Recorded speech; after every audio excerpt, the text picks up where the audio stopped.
Өнөөдөр тамхины хор уршийг олон нийтэд ойлгуулах, тамхитай тэмцэх өдөр тохиож байгаа тул бүсийн онцлогын эмчилгээний төв болон Баян Өндөр сумын иргэдийн төлөөлөгчдийн хурал сэтгцийн эрүүл мэндийн төв хамтран тамхины хор уршийн талаар мэдээлэл хийхээс гадна дэлгэц болон сэтгцэд нөлөөтэй юм бэлтгэл архи тамхинд донтсон хүмүүсийг үзэж зөвлөгөө өглөө.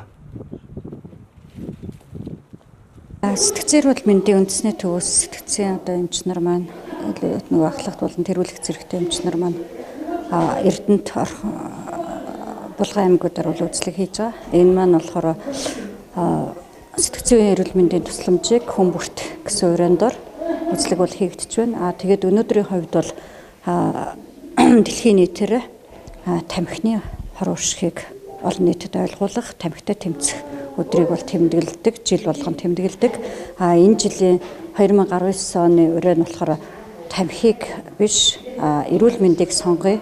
Одоо амьсгалах агаараа тамхиар биш тийм ээ, эрүүл агаараар амьсгалъя гэсэн урьяндор бол хийгдэж байгаа. Тэгээд энэ урьяныхаа хүрээнд бас бид нараа сэтгцийн эрүүл мэнд ялангуяа энэ архитэлд маш суурал тамхин дондох өвчин гэж юу юм. Энэ маань өөр хүүхдэд гэр бүлд яаж нөлөөлдөг юм, бусдад яаж нөлөөлдөг юм. Ялангуяа одоо тамхи гэдэг маань тийм ээ, Орхон аймгийнхаа инэрл төв дээр ирээд хүүхдүүдэд үзлэг хийхээр бэлдээд байж байна.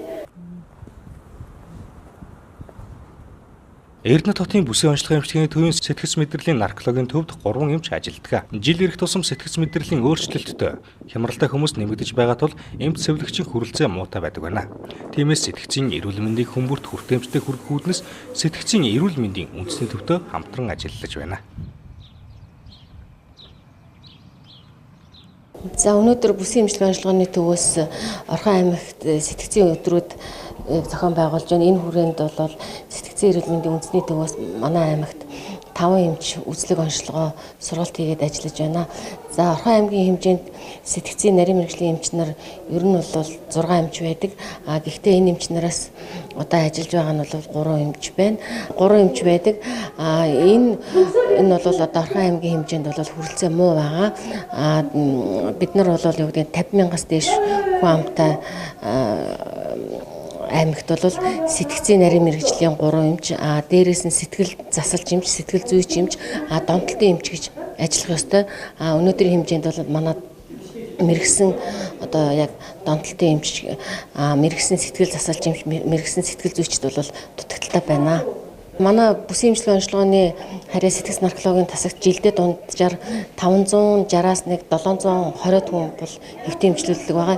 Энэ тоо бол жилээс жилд өсөж байгаа. Жишээ нь 2016 онд 415 хүн хэвтжсэн бол 2017 онд 517 болж нэгдсэн. 2018 онд бол энэ тоо бол 700 гаруй болж нэмэгдээд байгаа. Инхээр бол Орхон аймагт бол сэтгцийн тулгымцсан асуудалтай болон сэтгцийн өвчин эмгэг бол ихсэж байгаа нь энэ тоо баримтаас бол харагдаж байгаамаа. Нийгмийн эдийн засгийн амьдрал тогтворгүй байдал нь олон хүний сэтгэл санаанд нөлөөлж ирээдүйдээ итгэх итгэлгүй болж гэр бүлийн харилцаа болон хүмүүсийн сэтгэл зүйд хүнд цохилт өгөх зэргээр олон сөрөг үр дагавар гарч хүн стресст ордог байна. Тиймээс нийгэм цаг үеэс шалтгаалan мэргэжлийн эмч сэтгэл засагч нарын ур чадварыг нэмэгдүүлэх шаардлагатай байгаамаа.